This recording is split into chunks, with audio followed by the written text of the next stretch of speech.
السلام عليكم. لا تنسوا الاعجاب بالفيديو والاشتراك في القناة تشجيعا لنا لنستمر بنشر المزيد ان شاء الله. زلزال كبير في المغرب خلف مئات الضحايا. زلزال مراكش بلغت قوته 7.2 ريختر، وهو الزلزال الأقوى من قرن.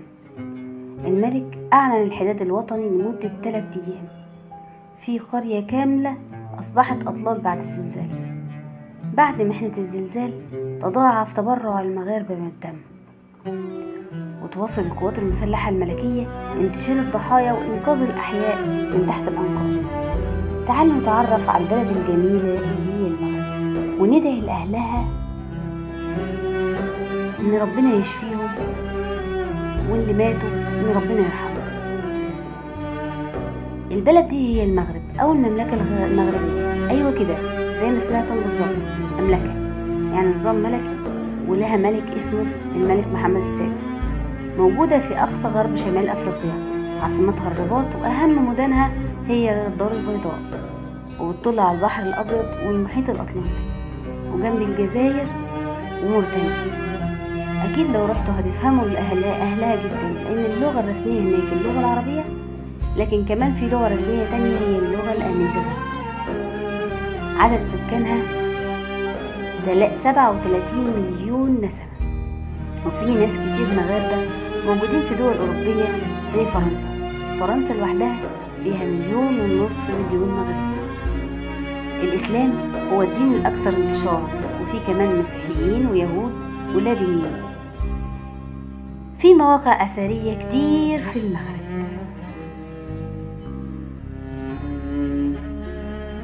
في أماكن كتير في المغرب سجلتها اليونسكو كتراث إنساني،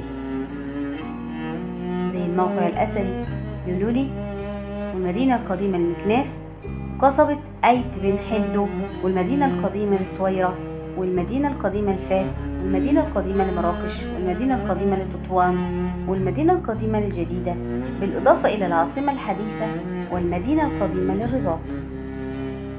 اليونسكو مش بس سجلت آثار، لكن كمان في تراث غير مادي، يعني حاجات بيعملوها المغاربة من سنين كتير جدا، زي موسم طنطان، وده في مكان اسمه طنطان، وده مكان كانت بتتجمع فيه عشرات القبائل زمان، ودلوقتي بيعملوا فيه احتفال كبير يحيوا فيه مظاهر الحياة الصحراوية من التراث غير المادي.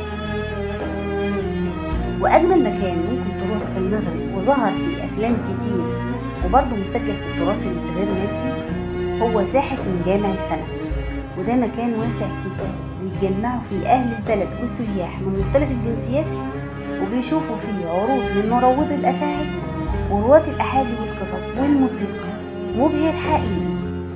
من التراث اللامادي ده السقارة، وده من التراث المغربي، وهو تربية الصقور والطيور الجارحة بغرض الصيد، ودي تبدأ من صيد الصقر نفسه وتدريبه وتربيته والصيد دي، وبيعملوا للصقر برقع كده من الجلد بيغطوا بيه عينه لما يكون مش هيصطاد. بعد كده عندهم مهرجان جميل جدا اسمه مهرجان حب الملوك أو مهرجان الكرز، وده من أقدم المهرجانات الشعبية في المغرب، وناس كتير بتحضره من السياح. وفيه بيعملوا مسابقة جمال لاختيار ملكة جمال حب الملوك. أما الأكلة المغربية الأهم المسجلة في اليونسكو لأنها من أقدم أكلات في المغرب هي الكسكسي، ودي أكلة جميلة جدا بتتعمل بدقيق القمح أو الذرة وبيستوي على البخار. لكن لو سألتموني إيه أجمل مدينة في المغرب أقول لكم مراكش، لأنها من أهم مناطق المغرب السياحية، وفيها جمال الماضي وروعة الحاضر، وفيها كمان حديقة اسمها ماربو ريل، وهي جنة خضراء. أما المسجد الحسن الثاني في مدينة الدار البيضاء فهو أحد رموز المغرب. لكن لو أنت بتحب الجبال الأودية فمنطقة داداس هي اللي مناسبة ليك بمناظرها الخلابة. لكن لو بتحب السياحة الشاطئية والشمس الذهبية والرمال الناعمة فاوعى ما تروحش أكادير، كمان فيها فنادق جميلة وأنشطة كتير ممكن تعملها هناك. بس لو انت بتحب بقى الآثار والثقافة يبقى مكانك مدينة ويلي، وهتلاقي هناك بقايا معابد وأعمدة رومانية. باختصار، المغرب لما تروح هتلاقي فيه كل اللي انت تحبه واللي انت عايزه.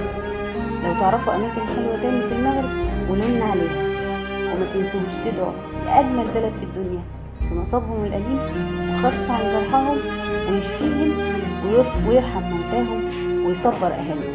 اللهم إنا نعوذ بك من الزلازل والمحن، اللهم اكفنا شر الزلازل والمحن وسوء الفتن ما ظهر منها وما بطن، عن بلدنا هذا خاصة وعن سائر بلاد المسلمين.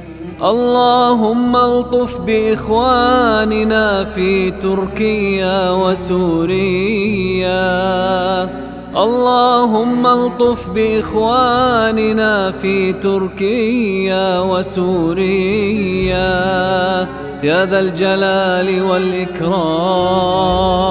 اللهم ارحم ضعفهم، اللهم اجبر مصابهم، اللهم احفظهم وعافهم واعف عنهم يا كريم. اللهم احرسنا وإياهم بعينك التي لا تنام، واكنفنا بكنفك الذي لا يرام، واحفظنا بعزك الذي لا يضام يا ذا الجلال والإكرام.